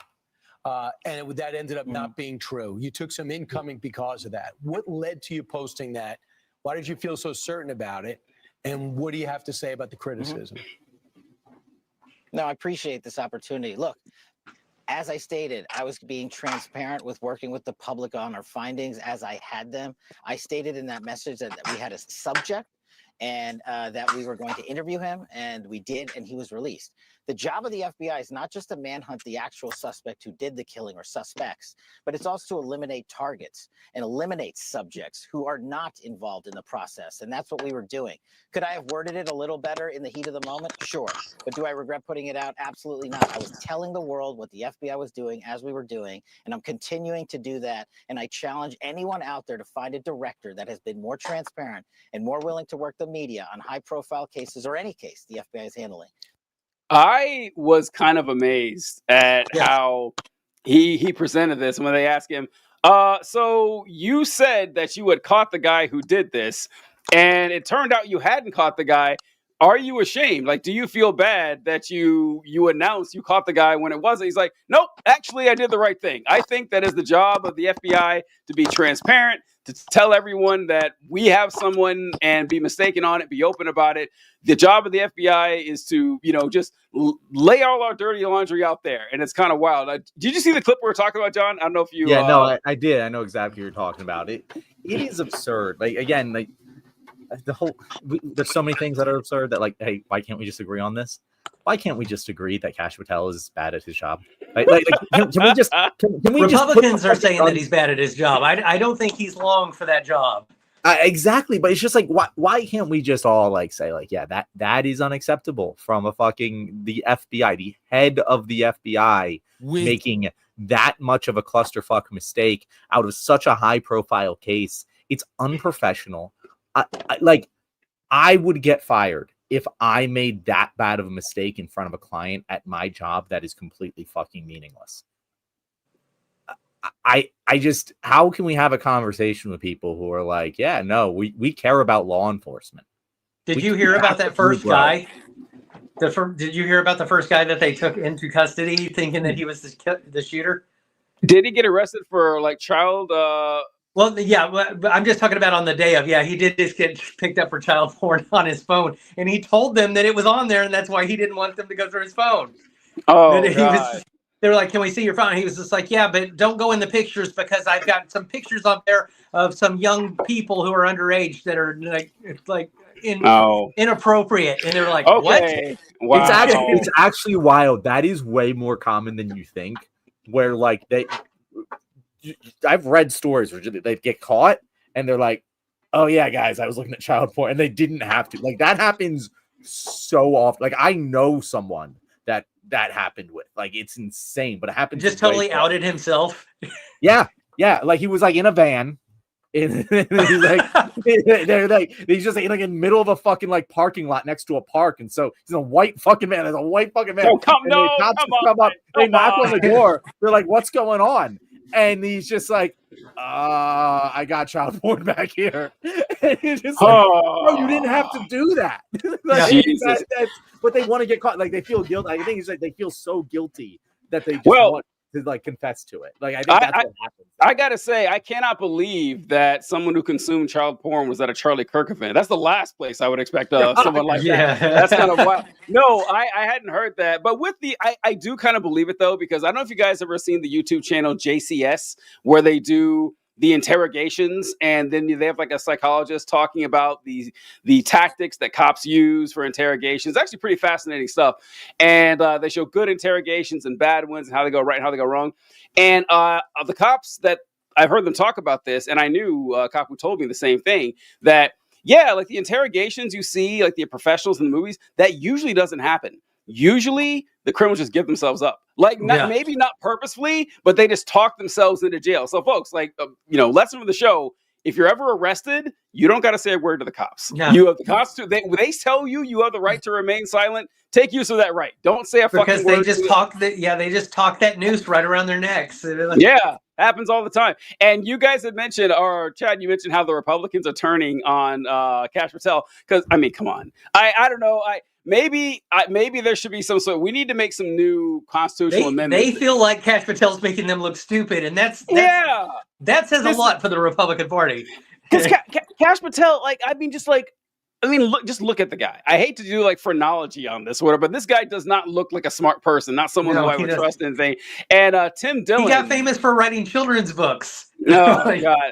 I don't know if you guys seen this clip, but this cracks me up. And this is about what he's saying now is how I think a lot of us feel about Kash Patel. It's not like I mean, if I had a dispute with DoorDash and Kash Patel was investigating it, would I get the credit? Would I get the DoorDash credit if Kash Patel was tasked with an investigation? Would I get the DoorDash credit or would I not? I imagine I would not. I imagine if there was a discrepancy on a DoorDash order, the head of the Federal Bureau of Investigation, Kash Patel, would not be able to secure my credit of $11.90. What is this guy doing? I mean, the guy that did this to Charlie's, his parents turned him in. I mean, what could Kash Patel run? This is kind of an interesting question. What organization could Kash Patel run? Listen, fair question. I gotta say, fair question. Is that right wing? Yeah, Tim Dillon's a right wing guy. Yeah, you cannot stress enough how important this is that he did not catch this guy. This guy turned himself in. I think he turned himself into his dad, and his dad told a preacher or something, and the preacher told the cops. I think that's how the chain went or whatever. Yeah. But yeah, the FBI would have never caught this guy. I don't think they actually ever would have if his conscience hadn't got to him or his family hadn't found out. But yeah, hold on. Chris says, hot take, Kash is doing his job. He did say he was going to get rid of the FBI, and now it's a damn near defunct in just 8 months. Listen, I know it's hard. You know what? I was thinking, I wrote this down before the show started. I haven't seen Dan Bongino since the Epstein stuff. I don't think I've seen him at all. I've seen him pop up on Fox. Okay. All right. Yeah, he's alive. The last time I really heard from him is when they were trying to get Pam Bondi fired. They were just like, I'm not coming to work anymore unless you fire that bitch. You know? Mm-hmm. Yeah. Well, he's not in the FBI anymore. He's not? I think at least he's demoted to fuck that he doesn't appear on TV. I thought he's like the deputy director or something. Yeah, he's the deputy director. I thought he was replaced. Maybe I'm wrong. He said he was going to quit. And then he came out and said, okay, actually, I'm not going to quit. Because I remember rolling my eyes. It's like, I hate what if news. Because he didn't show up to work one day and they said, oh, there's rumors that Dan Bongino is going to quit. I said, well, call me when he does. Like when he actually does quit. But since then, I've just seen very little of him. And once again, when you have he's still there. Yeah. He's still there. Yeah, you have two podcasters running the FBI. This is kind of what I would expect. This is like the shit show that I would imagine would happen. I didn't realize he was a podcaster. Oh yeah, not even a true crime podcaster. Yeah, he used to be a Secret Service agent, but he's I thought he had something to do with like Washington D.C., but I didn't know that he had a podcast too. But he's been doing a podcast for a while now. We've done a few clips of him on this show and everything like that. But yeah, I just don't. I don't expect much. I don't know what's going to happen here. Oh, so we started with conspiracy theories with this thing at first, because we thought maybe it was a much grander thing or whatever. What are you guys thinking so far of the investigation? We'll start with you, Chad. Like so far, what are you seeing with the investigation, when the text messages and the roommate / boyfriend they're talking to and everything? What have you heard, and what are your thoughts so far?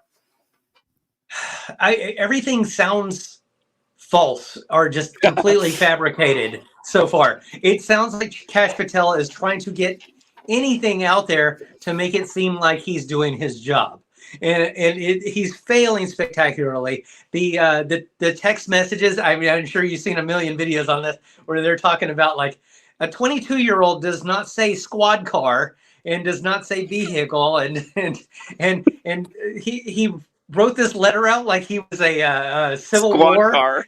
My dearest Clarabelle, I regret to inform you that I was the one that you are seeing in the news today. It's like, really, this is what you're putting out as your information. I mean, and the uwu, he misspelled that in the thing. He was just like, I threw out some memes like he did it backwards, like O-U-O or something like that instead of, and or U-O-U or something like that. And so it just seemed like there's no way that a 22-year-old wrote this shit. And he's failing on such a spectacular level that it's almost impressive to see how badly he's failing. Oh boy. So that actually, like, to swing it all the way back, I'm not convinced those text messages are faked. Just because if they were faked, I feel like it would have been way, way worse. Like if the people we're talking about were in charge of faking these text messages, they wouldn't have even looked that realistic. It would have been so much worse. Like, we're talking what about I think happened though is I think they were asking, like, he might have written this in 22-year-old text speak or something, and whoever was interpreting it said, "What does this mean?" And they're like, "Oh, he's talking about the police car over by the gun or something like that." It's like, okay, the squad car. So, okay, I kind of think that too. I kind of think that same thing. I have no evidence whatsoever, but listen, I don't think they're fake, but I get why people do. This is one of the ones where maybe I'm not all on board with it, but I was like, God damn, this does look strange. And what's really funny about it is that I don't know if you guys ever saw Minority Report, but there's a scene where Tom Cruise's character says that, okay, this is an orgy of evidence. An orgy of evidence is fake. It's not real. Like, whatever you see. And like everything that they say, like, I think one of the texts said, "Remember how I told you I was engraving those bullets?" Like, really? Come on, really? Yeah, I mean, that's like, way on the nose. That is way on the nose. It reminds me, John. John, I don't know if you watch Sopranos, Chad, but John and I know John watched it. And the episode of Soprano when Jimmy, it's only like in season 1, when Jimmy's wearing a wire and he goes down to the basement to talk to Tony. He's like, "So, Tony, remember all those crimes we've been doing? What are we doing with all the Colombian drug money?" I mean, it's just like right on the nose. Like, yeah, I did this because I love you. Charlie Kirk's coming into town. I'm thinking of taking him. I was like, okay, what the fuck? So maybe it's something like they put it through a machine. It's like, well, this is what this translates into because, wow. They probably ran it through AI, and AI tried to interpret it for them, and then they tried to interpret the AI. Yeah. Also, the fact that he said, "I don't want to say too much because I don't want to implicate you," and then keeps going on and on about what he did, which would totally implicate his partner in this.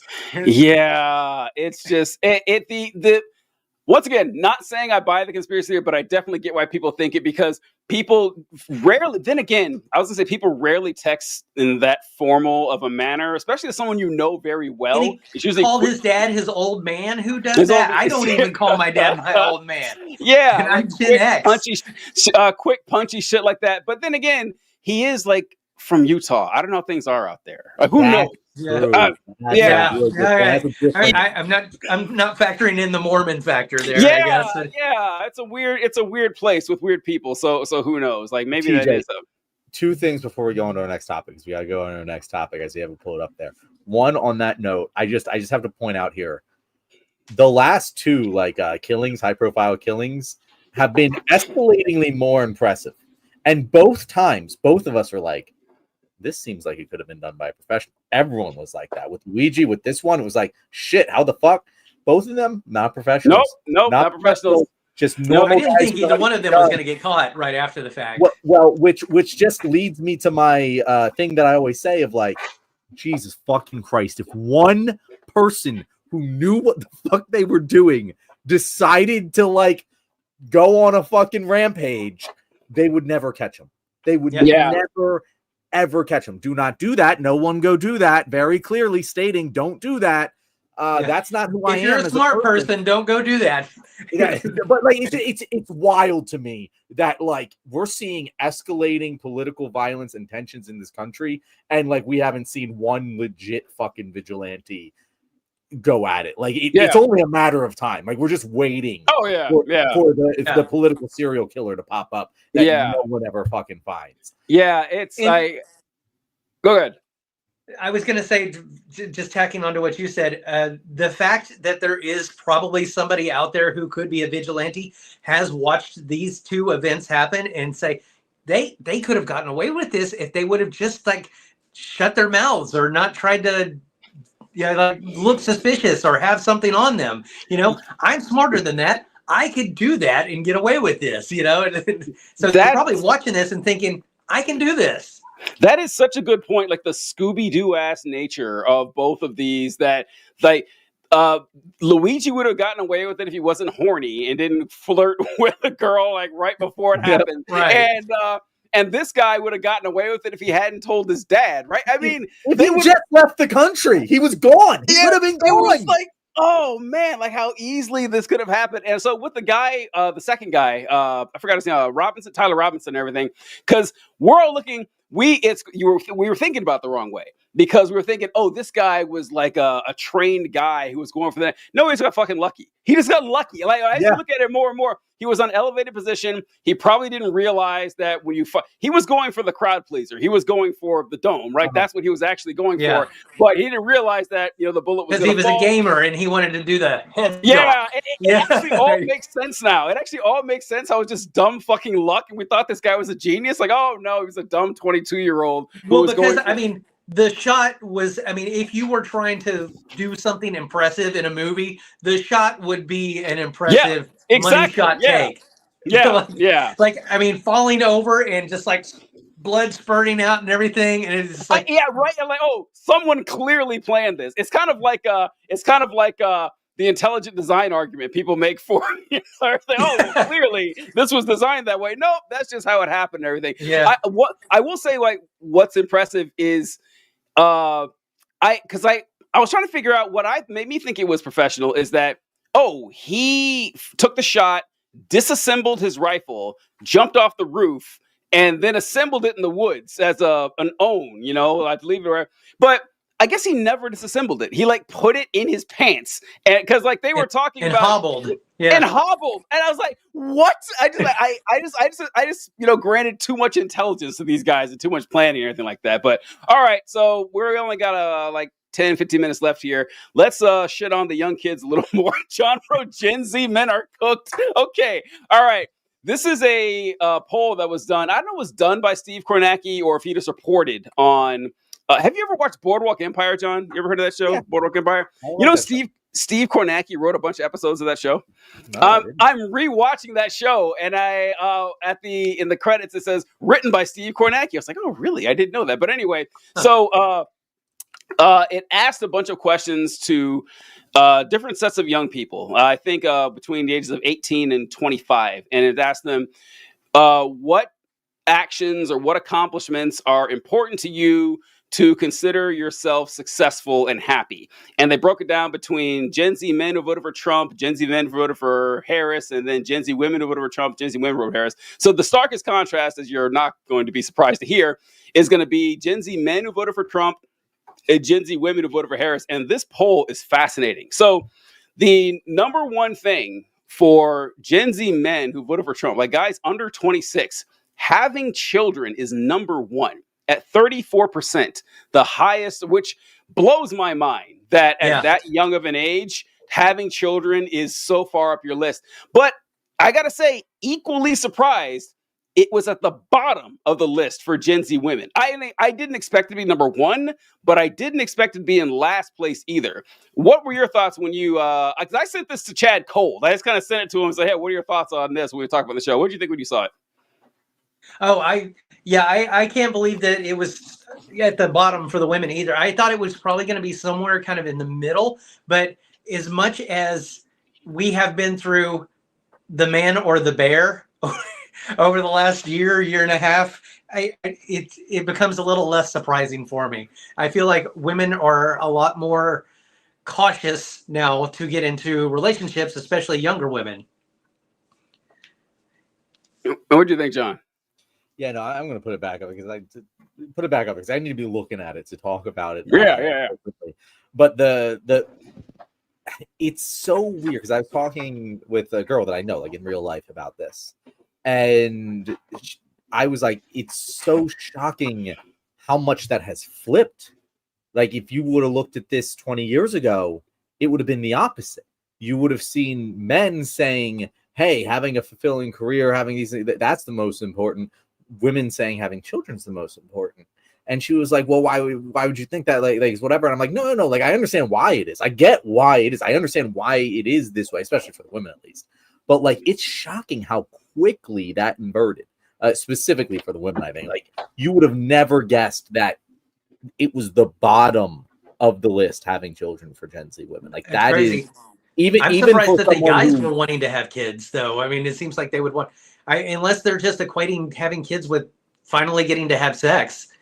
Yeah, that's the only way. Yeah, that's I don't know. It's weird. It's a weird inversion. I don't think it's like necessarily bad or wrong. Like, there's nothing that's like this is wrong, this is right on the. Or actually, that's not true.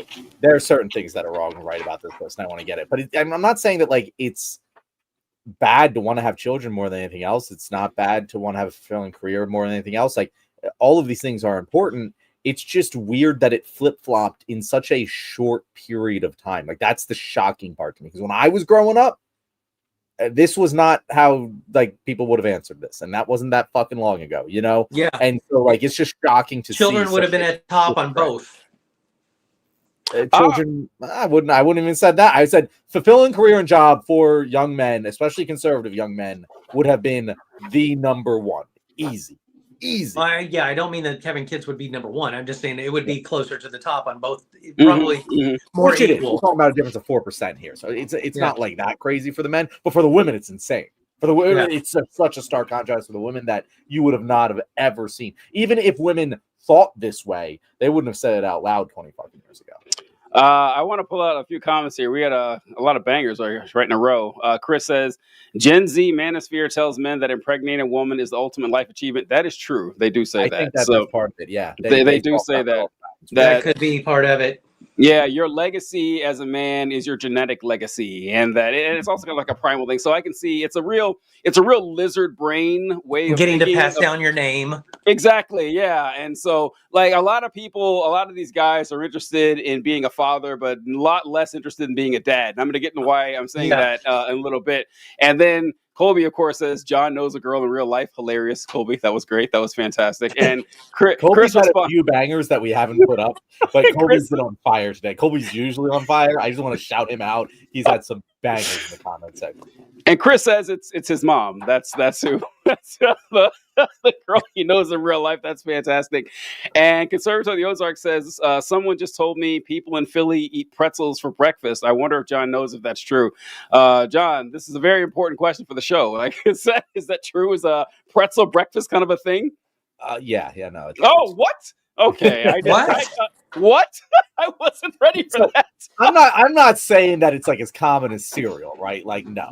But like pretzel buns on a breakfast sandwich, just eating a soft pretzel from Philly Pretzel Factory, like, yeah, that's a thing. That's definitely I couldn't say that's not a thing. All right, soft pretzels are big. I mean, I guess it's every state has their weird stuff. Like Texas, like most people are surprised at Texas, and you go to a movie theater, they have a giant pickle in a bag, and you can just munch on a pickle while you're watching the movie. Yeah, and people are like, "What is that shit?" Well, listen, the pickle in the bag thing, I've seen that in a lot of southern places, Texas included, but that's great. Okay, of course, like that, I stand with that. Pickle in the bag is fantastic. Pretzels for breakfast. We need Trump to send the National Guard to one more area. Okay, I also want to be clear. We're talking soft pretzels. We're not talking hard pretzels. We're talking soft pretzels. No difference. It's not like I'm like, again, I also wouldn't say this is like, it's a Philly tradition. No. But like, we just have soft pretzels lying around a lot. And it's like, yeah, just quick breakfast, grab and go. What state are you in, TJ? Indiana, and you don't see me on the pork line. Well, apparently they like pork loin in Indiana, but I don't know. But all right, so the next thing I want to go, I talk about how a lot of these guys are interested in being fathers, but not necessarily interested in being like creating being dads. Having children, not being fathers. Yeah, so you're like having children is number one. But if you look, where is it? Oh, yeah. Third from the bottom, using talents and resources to help others. You would figure that would be a lot closer to having children if having children is high, because who's going to be taking care of these kids? Like, why is it anywhere near the bottom like that? Did you guys find any other weird discrepancies in there? Well, TJ, that's not it. You're getting this all wrong. No, okay. They don't view children as others. Like, again, this is conservatives. A lot of people. I can see that. But conservatives in particular feel that children are an extension of the parent. You see this like, oh, how could you be teaching our kids this? I don't want. It's like, who gives a shit what you fucking want?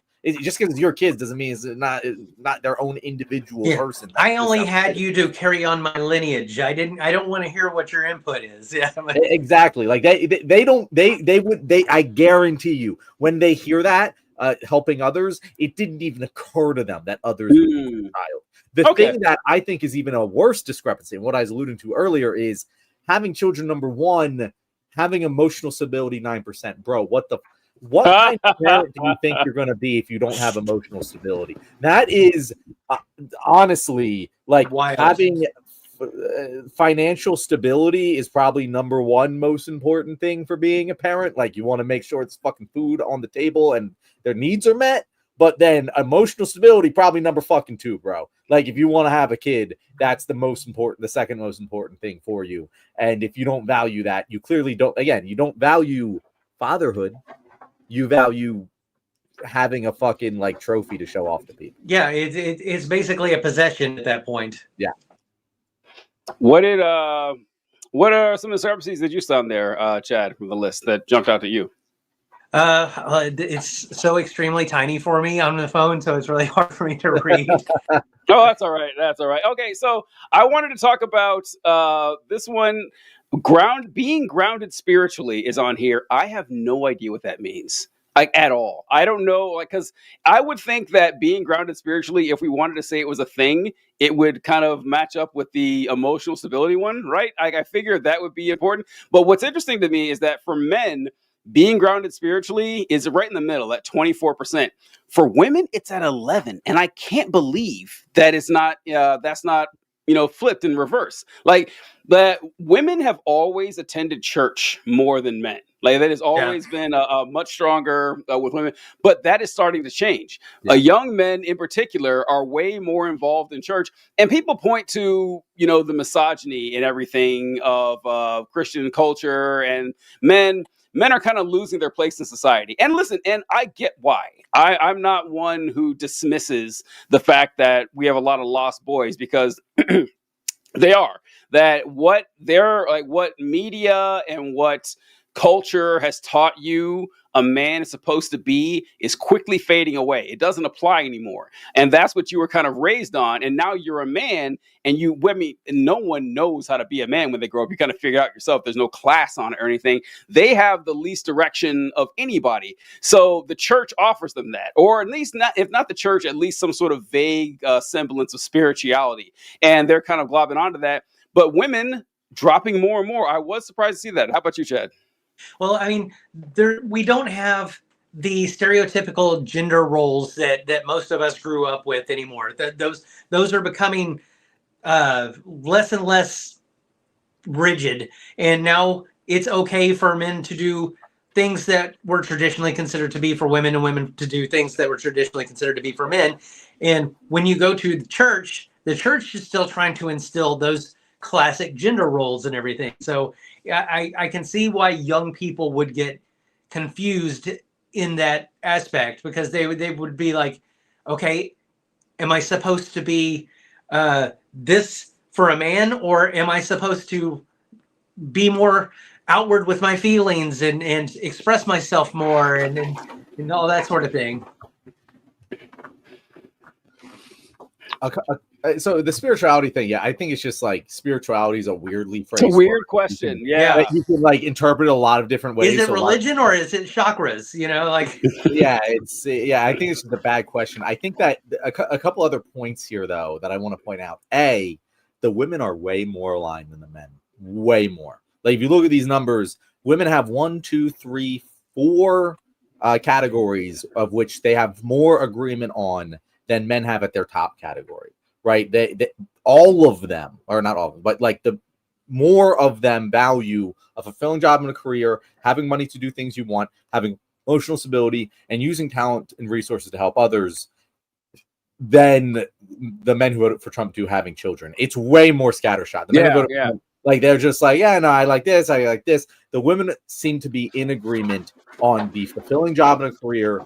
The majority of them view that as a definition of success. And they just don't give a shit about being married or having children. They just don't give a shit.